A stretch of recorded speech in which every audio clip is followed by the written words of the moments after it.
enfrentando bárbaros e usurpadores nas fronteiras e súditos rebeldes em Roma. No século III, o imperador Aureliano voltou-se para o Deus dos soldados em busca de ajuda e conseguiu restaurar o império.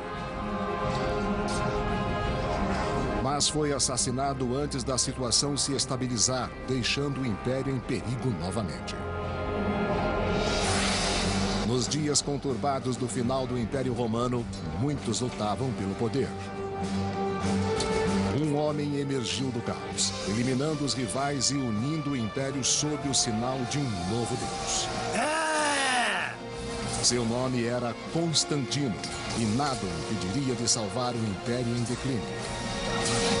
Roma, ascensão e queda de um império. Constantino, o Grande. Preparem-se! Peguem as armas! Nós vamos vencer! No século III, Roma enfrentava lutas internas e invasões bárbaras. Mas em 295 d.C., surgiu um novo e poderoso imperador para salvar o império. Seu nome era Diocleciano.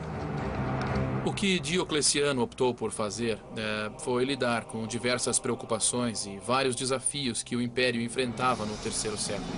Um novo elemento de Diocleciano foi a redefinição da defesa das fronteiras. O imperador Diocleciano criou um exército móvel sempre disponível a enviar reforços para as fronteiras vulneráveis. Um dos soldados mais capazes era o jovem Constantino, de 17 anos.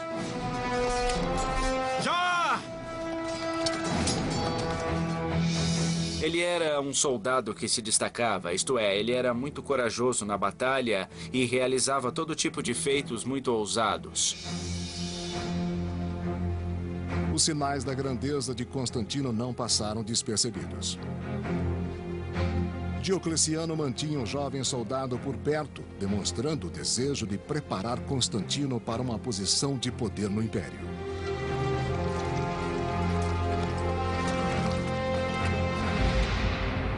Diocleciano também dividiu o império entre 4 co-imperadores. Um na Ilíria, outro na Itália, o pai de Constantino na Gália e o imperador Diocleciano na Nicomédia, situada na Ásia Menor. Nicomédia, 302 d.C. Diocleciano sabia que os co-imperadores podiam se rebelar. Por isso, manteve os filhos deles em sua corte, inclusive Constantino, treinando-os como soldados sob vigilância estrita. Constantino foi enviado para a corte de Diocleciano para obter a educação certa para um membro da classe superior, educação literária e educação filosófica. Ele aprendeu grego, que não sabia ainda, mas o mais importante foi sua educação militar. Venha cá. Porém, a vida de Constantino na corte não era fácil. Diocleciano reinava com mão de ferro como imperador e como figura paterna. Ele começou a reinar cada vez mais por meio de toda uma série de éditos extremamente moralizadores e estritos, dizendo às pessoas o que fazer, falando como ser o melhor cidadão e assim por diante. Leve esta oferenda. Vá. Diocleciano exigia que todos, inclusive Constantino, fizessem sacrifícios, pois, acima de tudo, Diocleciano acreditava que a unidade do império dependia dos deuses pagãos. Acima de tudo. Mas outra religião está atraindo os romanos e ameaçando os planos de Diocleciano. Seus devotos adoram Jesus Cristo, o Filho de um novo Deus. A igreja cresceu em devotos e também ficou muito rica. E na época tinha muitas propriedades. A igreja era uma instituição que florescia no Império Romano. Diocleciano acreditava que essa instituição era uma ameaça a Roma. Ele se preocupava muito com a saúde do Estado. A força de Roma estava ligada com a religião romana. E os cristãos ameaçavam isso. Os cristãos haviam sido tolerados por quase 40 anos. Constituíam uma grande porcentagem da população das cidades. E certamente havia cristãos no exército e também na corte imperial. Sigam o exemplo de Jesus e amem a Deus, irmãos. Acima de tudo.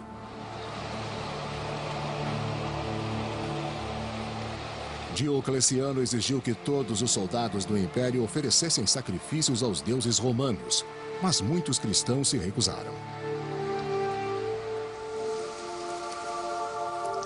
Diocleciano acreditava que tudo o que interferisse com a proteção dos deuses romanos era uma ameaça genuína ao Estado e poderia destruir o império.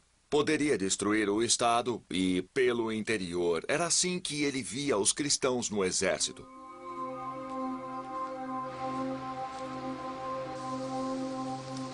A desobediência ao édito imperial era punida com a morte. Constantino era forçado a testemunhar essa brutalidade e percebia o medo e a discórdia que as reformas de Diocleciano provocavam.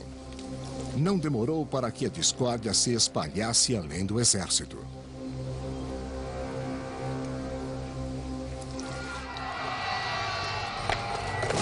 Em 303 d.C., o imperador Diocleciano emitiu um édito que iniciou a grande perseguição contra os cristãos.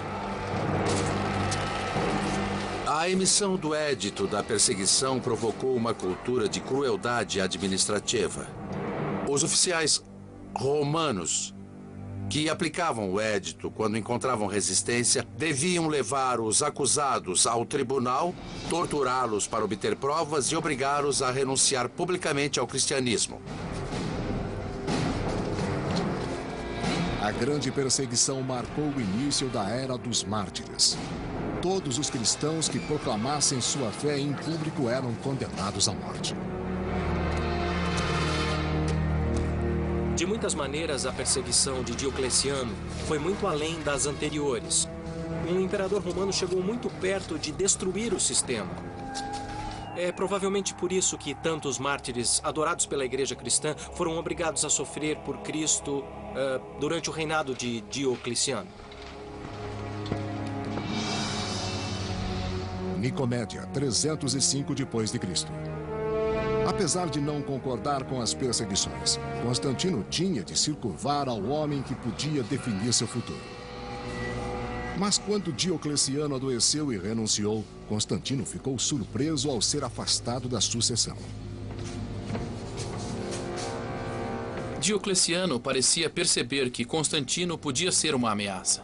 Constantino lutara com Diocleciano e fizera um bom trabalho nas batalhas. As fontes dizem que, no fim de sua vida, Diocleciano havia, de fato, prendido Constantino em sua corte. Isso para impedir que ele voltasse à corte de seu pai e comandasse os exércitos dele. Porém, sem nada que o prendesse ao Oriente, Constantino resolveu dirigir seu destino e fugir ao jugo de Diocleciano. Constantino viajou da Nicomédia para Bolonha, na Gália, a fim de encontrar o pai que governava a Espanha, Gália e a Britânia. O imperador Constâncio, pai de Constantino, estava velho e doente e sentia a falta do filho.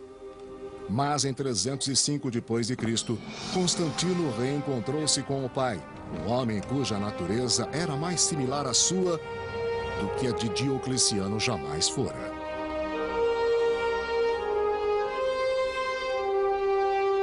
Constâncio, pelo que sabemos no Ocidente, era muito mais relaxado em sua forma de governar e ele certamente descobriu que era possível ignorar alguns dos éditos de Diocleciano. Que bom te ver, meu pai. Seja bem-vindo. Constantino descobriu que o pai era um líder compassivo e Constâncio viu que seu filho era um homem que algum dia poderia assumir o trono. Quando o imperador Diocleciano renunciou em 305 d.C., Constantino ficou livre para viajar ao Ocidente e se juntar a Constâncio, seu idoso pai. Um dos 4 co-imperadores romanos, Constâncio governava a Espanha, Gália e Britânia, ameaçada pelos bárbaros pictos. Em 305 d.C., ele e Constantino foram de Bolonha para a Britânia para sufocar a rebelião. Os pictos eram uma tribo feroz do território onde hoje fica a Escócia e que atacava a Britânia. Eles eram um sério desafio em batalha para Constantino e seu pai. Esses vizinhos bárbaros do século IV eram mais bem organizados do que haviam sido em gerações anteriores. Os exércitos romanos enfrentaram batalhas mais difíceis do que antes na Europa. Para piorar as coisas, a saúde do imperador Constâncio estava abalada. O fato de um imperador que claramente estava doente na época em que foi com o filho enfrentar o perigo dos pictos ter ido nesta campanha é outra indicação de como a ameaça era séria.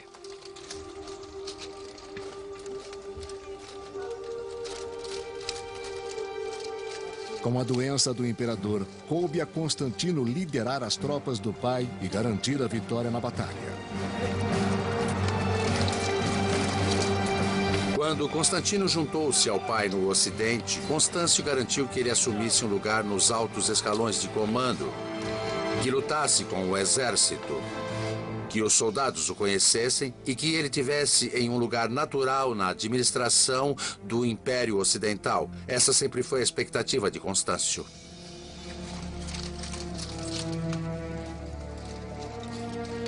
Com seus feitos militares, Constantino conquistou a lealdade do exército, mas a vitória não pôde salvar a vida do pai que Constantino havia acabado de conhecer.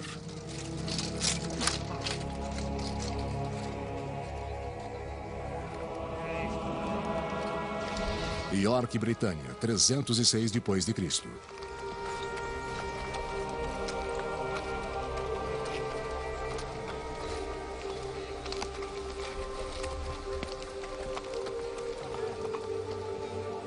Quando seu pai morreu, o exército admirava Constantino, e ele foi imediatamente proclamado imperador. De certo modo, isso é um evento natural. Era um exército que conhecia o pai de Constantino, que respeitava o pai de Constantino e que conhecia o filho também.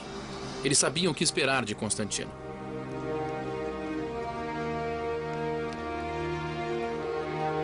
Em um império em que a morte de um governante costumava provocar violência e jogos de poder, a proclamação de Constantino foi pacífica e tranquila.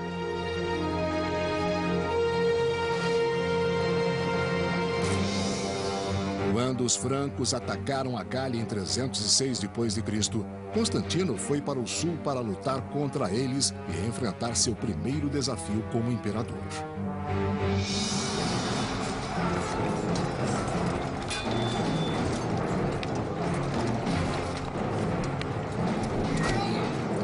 Os francos compreenderam que a morte de Constâncio era uma oportunidade e quiseram aproveitá-la.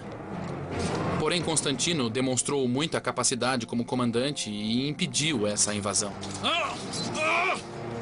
Constantino não demorou para provar seu valor como imperador. O imperador devia comandar pessoalmente o exército e, com frequência, devia comandar na frente de batalha. Constantino parece ter sido um soldado de frente de batalha muito capaz. Ele era visto liderando as cargas de cavalaria nas batalhas e era muito hábil na tática. Ele também era inteligente e sabia que para se estabelecer no poder precisava da confiança do povo. A captura dos líderes francos foi a oportunidade perfeita para isso.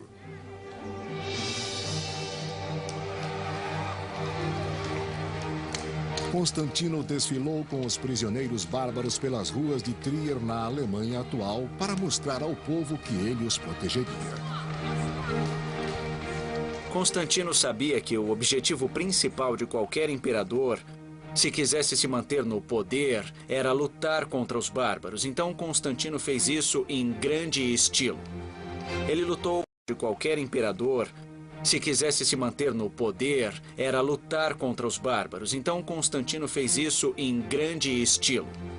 Ele lutou contra os francos e temos evidências de que ele capturou alguns reis francos que foram exibidos pelas ruas da cidade para agradar ao povo da Gália. Por fim, os bárbaros foram atirados às feras, enviando uma mensagem clara de que Constantino não toleraria ameaças ao Império Romano. Mas em 306 d.C., o Império foi ameaçado por um usurpador chamado Maxêncio, que tomou o poder em Roma, proclamou-se imperador e controlou a Itália e o norte da África. O usurpador Maxêncio conseguiu apoio ao prometer diminuir impostos e distribuir grãos ao povo de Roma. Como Constantino, ele era filho de um ex-co-imperador. Constantino foi proclamado imperador pelas tropas em julho de 306 e Maxêncio ficou em Roma, pensando, bom, ele é imperador, eu também quero ser imperador. E então o que houve é que no final de 306 ele se proclamou imperador. Mas ao contrário de Constantino, Maxêncio não tinha direito ao trono. Ele atacou, aprisionou e assassinou o legítimo co-imperador da Itália. Não demorou para que o povo descobrisse que suas promessas eram mentiras.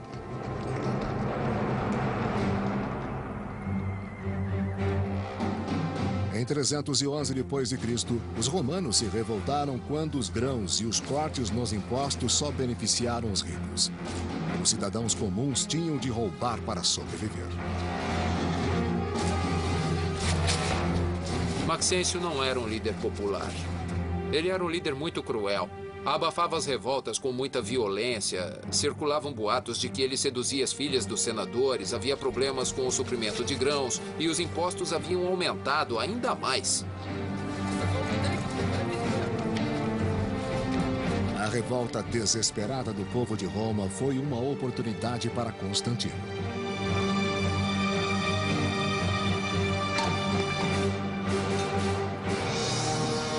Para salvar o povo de Roma e expandir seu domínio para a Itália, Constantino foi da Gália para Milão a fim de firmar um acordo com outro co-imperador, Licínio. Milão, Itália, 311 d.C. O acordo visava consolidar o poder. Vou lhe mostrar o mapa. Combinado? Então está combinado. Para selar a aliança, Licínio casou-se com a irmã de Constantino.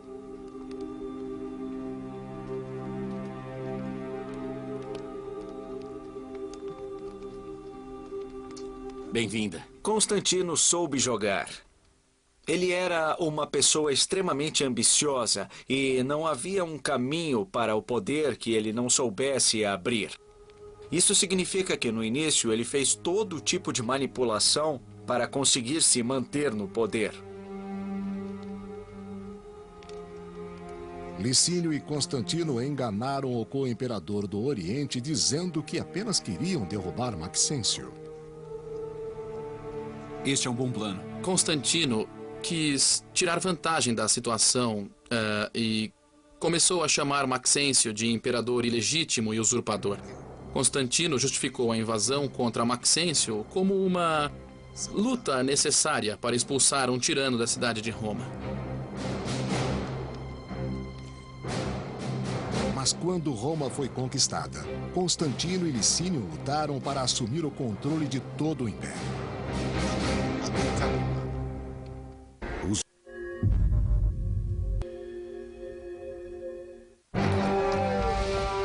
Em 306 d.C., quando o usurpador Maxêncio tomou o poder em Roma, Constantino aliou-se ao ambicioso co-imperador Licínio, buscando destruir Maxêncio e dividir o império entre eles. Enquanto Licínio defendia a fronteira norte do império contra os invasores bárbaros, Constantino marchou para Roma, sitiando a cidade onde Maxêncio se escondia.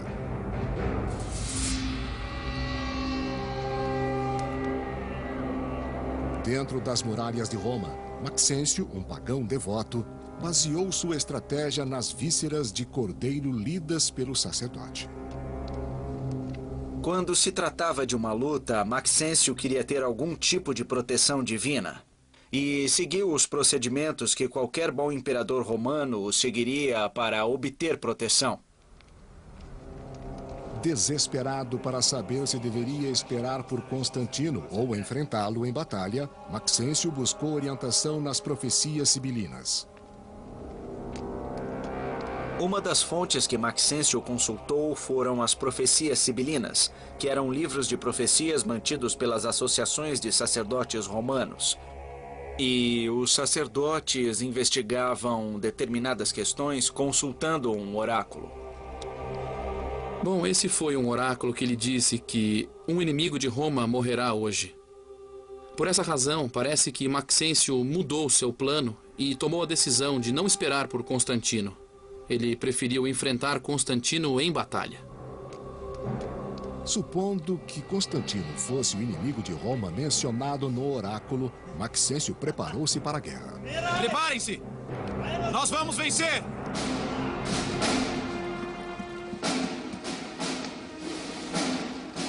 Enquanto isso, Constantino preparava-se para enfrentar Maxêncio no campo de batalha.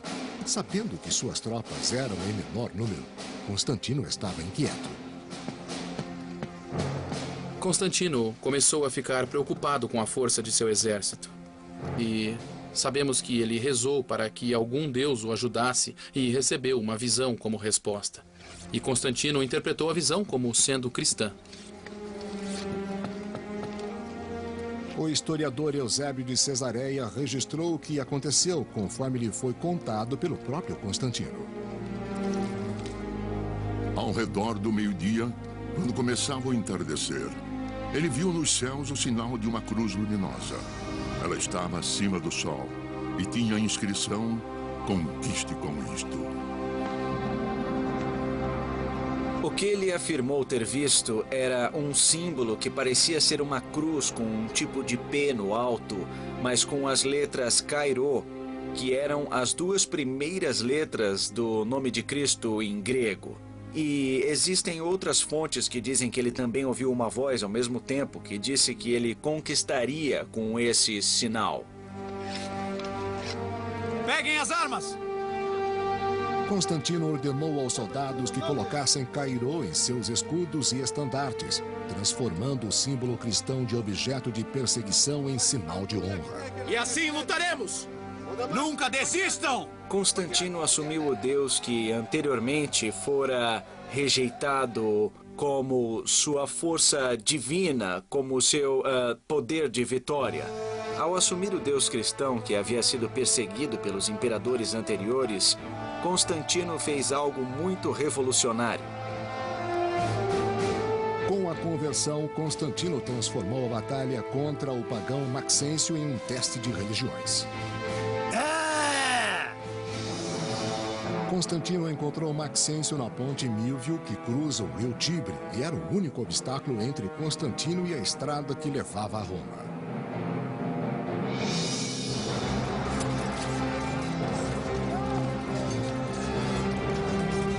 Embora em menor número que o exército de Maxêncio, os soldados de Constantino, marcados com a cruz de Cristo, enfrentaram a batalha com coragem. A batalha da Ponte Milvio foi muito importante. As forças foram dispostas uma contra a outra e, apesar das vantagens numéricas, o exército de Maxêncio foi empurrado por Constantino para o rio. Nunca desistam!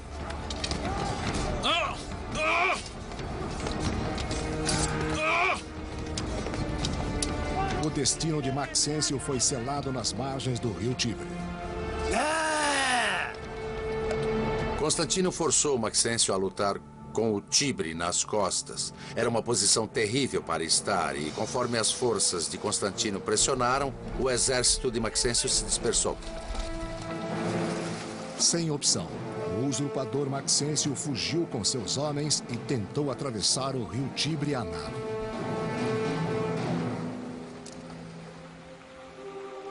Mas a armadura pesada impediu que Maxêncio sobrevivesse ao rio.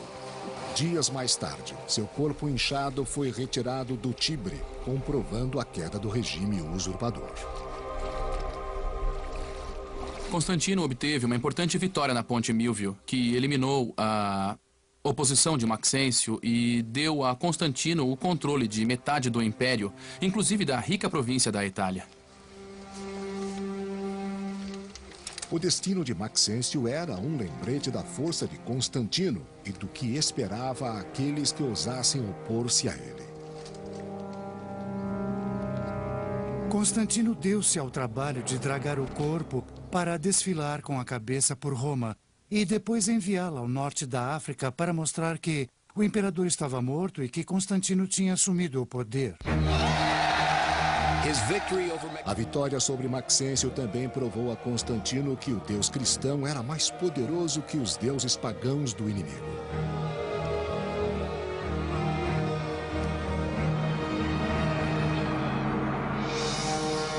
Com a derrota de Maxêncio, todo o Império Ocidental pertencia a Constantino. Como combinado, ele deixou o Oriente para Licínio. Milão, Itália, 313 depois de Cristo. Eles se encontraram em Milão, onde Constantino e Licínio confirmaram o apoio mútuo por meio do casamento. Constantino decidiu ligar-se a Licínio ou ligar Licínio à sua causa. Ele chamou uma de suas irmãs, Constância, e a casou com Licínio, que considerava esse o modo natural de fazer uma aliança. Bom, para começar, o próprio casamento realmente marca o ponto em que os dois, Constantino por um lado e Licínio pelo outro, concordavam nas políticas.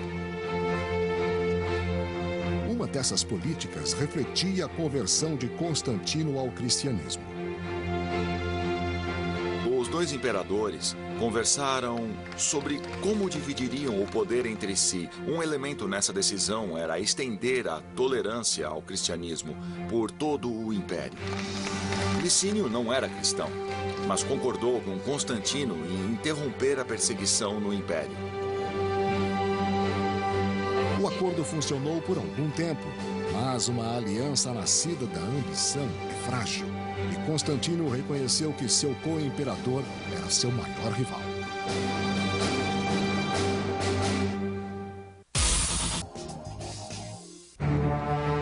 Depois de formar uma aliança com o imperador Licínio, Constantino derrotou o usurpador Maxêncio.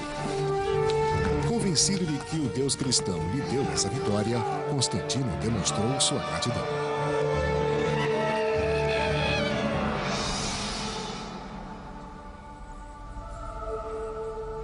Pela primeira vez em 10 anos, os cristãos puderam rezar livremente e, pela primeira vez na história, o imperador era cristão.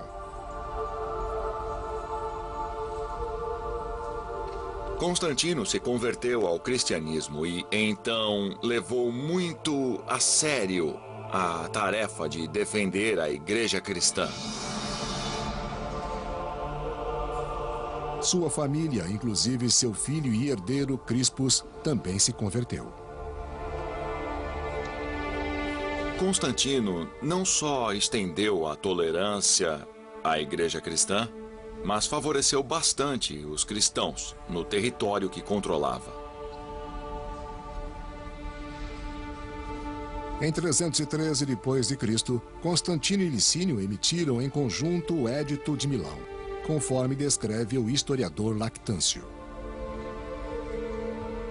Garantimos aos cristãos e a todos a liberdade de seguir a religião que desejarem, para que todas as divindades no céu sejam veneradas e favoreçam a nós e aos que se encontram sob nosso poder.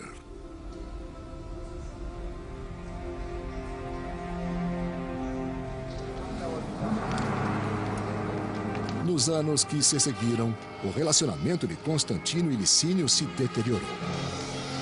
Conforme Licínio lutava pelo domínio do Oriente, sua sede de poder aumentava.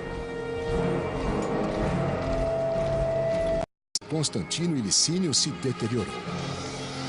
Conforme Licínio lutava pelo domínio do Oriente, sua sede de poder aumentava. Licínio continuou agindo a seu próprio modo, como se estivesse no Oriente, mas Constantino não confiava nele. A tensão entre eles aumentou. Depois de 9 anos de governo comum, os dois imperadores quiseram controlar todo o império. Essa rivalidade iria provocar uma guerra civil em Roma.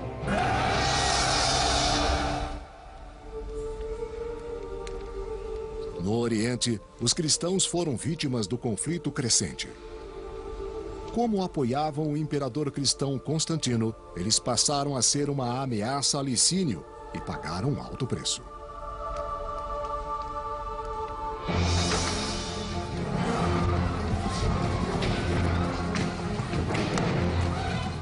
Uma das consequências foi o reinício da perseguição. E a razão para isso foi muito simples. Constantino era conhecido como um defensor dos cristãos. E os súditos cristãos de Licínio pareciam ser uma quinta coluna. Pareciam inimigos de Licínio em seus territórios. E assim, ele os perseguiu.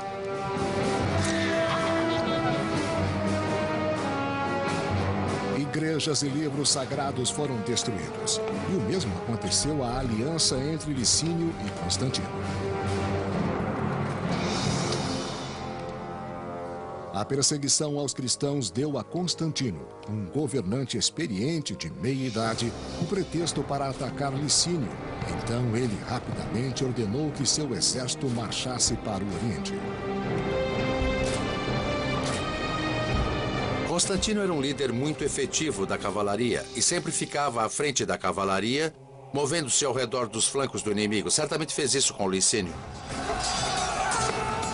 Crispus, filho e herdeiro de Constantino, lutou ao lado do pai e provou seu valor na batalha. Ambos obrigaram Licínio a recuar.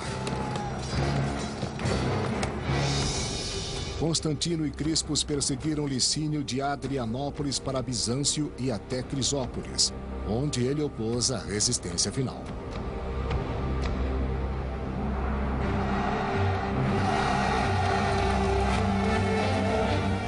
Em 324 d.C., com todo o império em jogo, Constantino e Crispus enfrentaram Licínio lado a lado.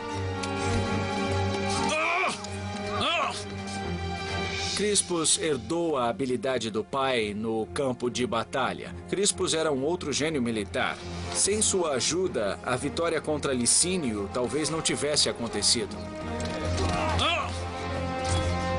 Constantino e Crispus devastaram o exército de Licínio, lutando novamente sob a égide do deus cristão.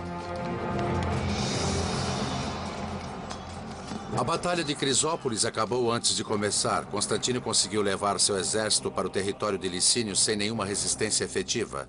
Seu exército tinha sido vitorioso com facilidade em várias batalhas. A resistência de Licínio parece ter sido mínima.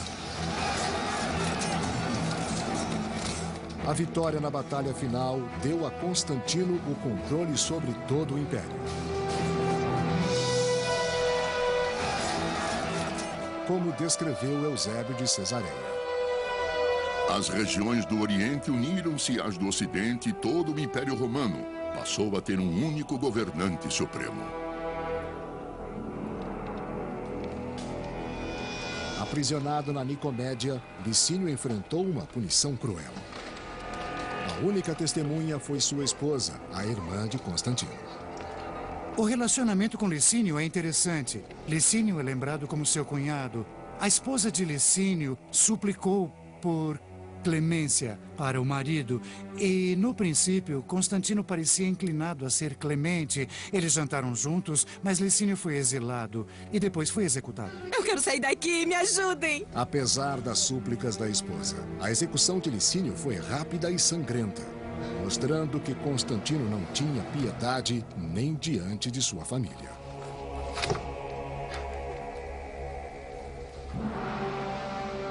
Com a morte de Licínio, Constantino passou a governar todo o império e pretendia transformar seu filho Crispus vice-imperador no Ocidente.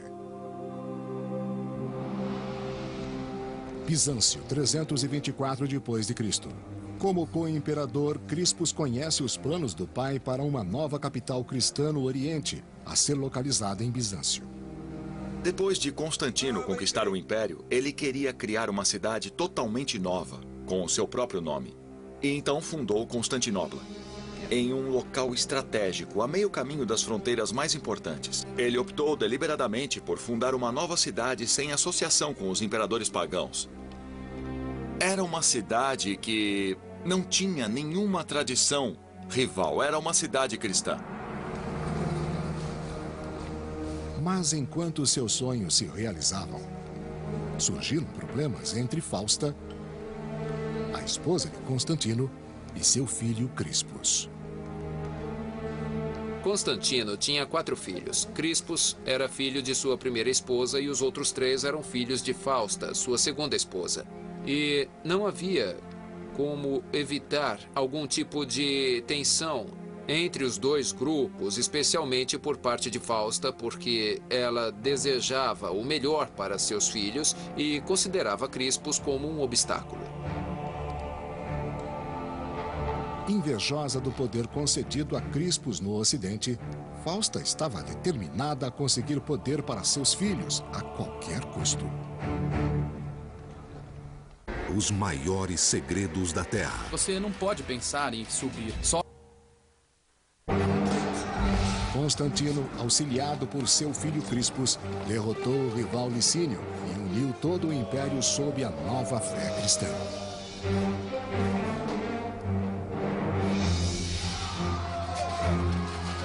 Porém, essa unidade não demorou a ser ameaçada por distúrbios provocados por dissidências internas da Igreja Cristã.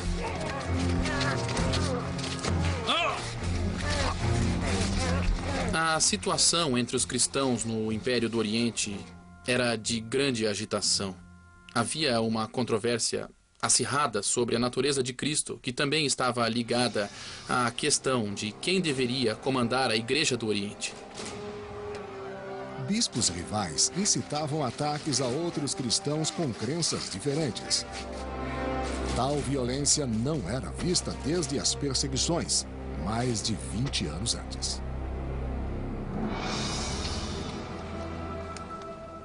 Em busca de uma solução, Constantino exigiu que as autoridades da igreja acabassem com a controvérsia sangrenta. Podemos fazer assim? Pode sim, eu concordo. Então ele convocou um concílio de mais de 300 bispos e marcou o encontro na cidade de Niceia. A tarefa deles era chegar a uma única definição do que os cristãos acreditavam. O resultado foi o Credo Niceno, uma declaração de fé que existe há mais de 1.600 anos e ainda é recitado atualmente em todo o mundo. Cremos em um só Deus, Pai Todo-Poderoso, Criador de todas as coisas visíveis e invisíveis, e em um só Senhor Jesus Cristo, Filho único de Deus, nascido do Pai. Assim vai ser melhor.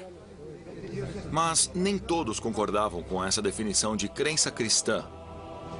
E isso acabou provocando muitos problemas, porque significava que os cristãos rivais, as crenças cristãs rivais, ficaram constantemente lutando pela preferência imperial pelo resto do século. Isso também significou que os imperadores deixavam de lado os outros assuntos do governo para lidar com as rivalidades entre os diferentes bispos cristãos. Podemos fazer assim? Pode sim, eu concordo. Talvez isso tenha cegado Constantino para uma rivalidade muito mais próxima. Em 326 d.C., sua esposa Fausta atacou a integridade de seu filho Crispus.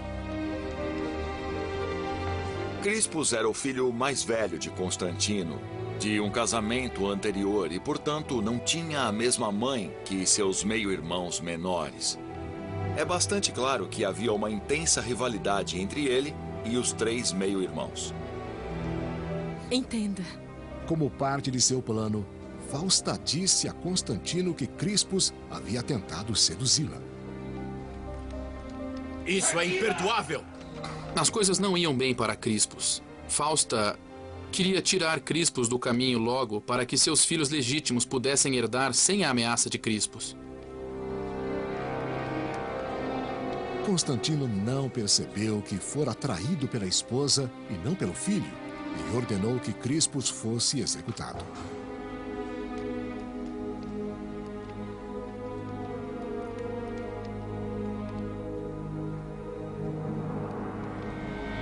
Pola, 326 depois de Cristo.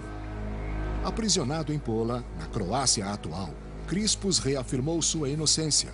Embora não fosse ouvido, ele tinha um defensor junto a Constantino.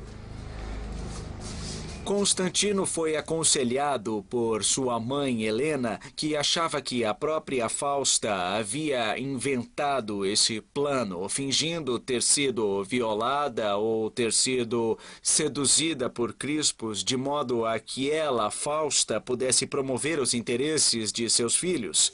Constantino agira de modo impulsivo e sabia disso. Fausta pagou com a vida por sua traição, mas era tarde demais para Crispus. Os guardas da prisão já tinham recebido ordens para executar o filho do imperador. Não sabemos exatamente o que aconteceu, mas foi um golpe terrível para o Império Romano que Crispus fosse sacrificado no altar da história.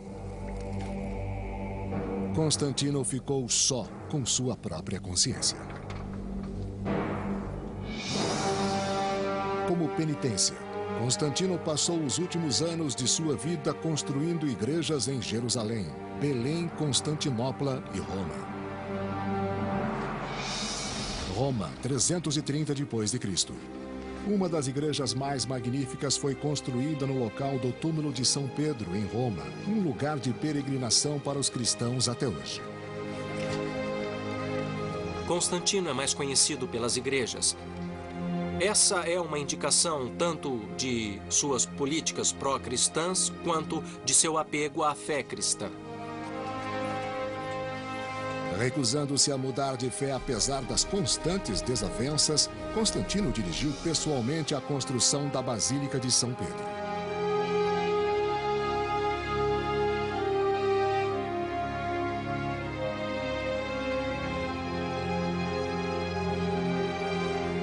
É uma explosão extraordinária de arquitetura de um modo que não existia antes no Império Romano.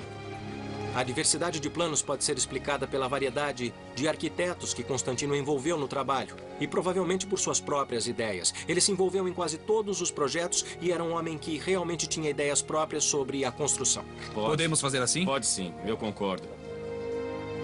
Constantino esperava que a devoção no final da vida apagasse todos os seus pecados.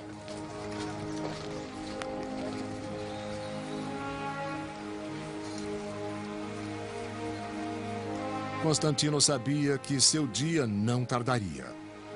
Idoso e doente, ele finalmente foi batizado em 337 depois de Cristo.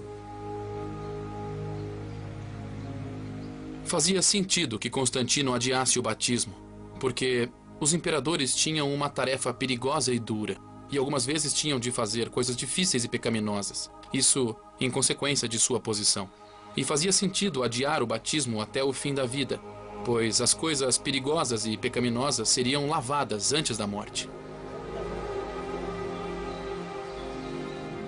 Atormentado pelos pecados, Constantino queria apenas morrer com uma consciência limpa e purificada pelo batismo.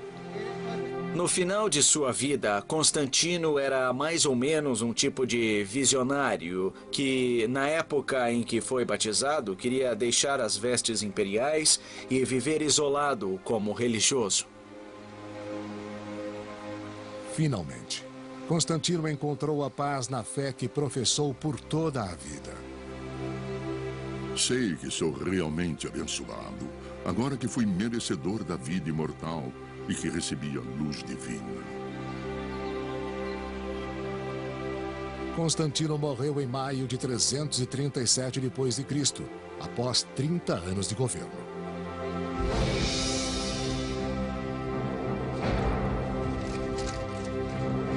Merecedor da vida imortal e que recebi a luz divina. Constantino morreu em maio de 337 depois de Cristo, após 30 anos de governo.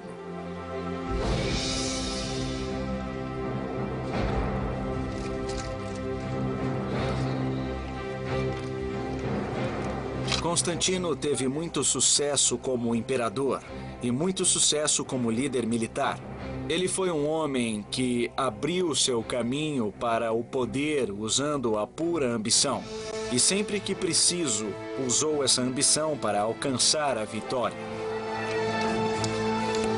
Por toda a vida, Constantino lutou para manter unido o Império Romano sob a nova religião, mas nem mesmo a fé poderia salvar o Império.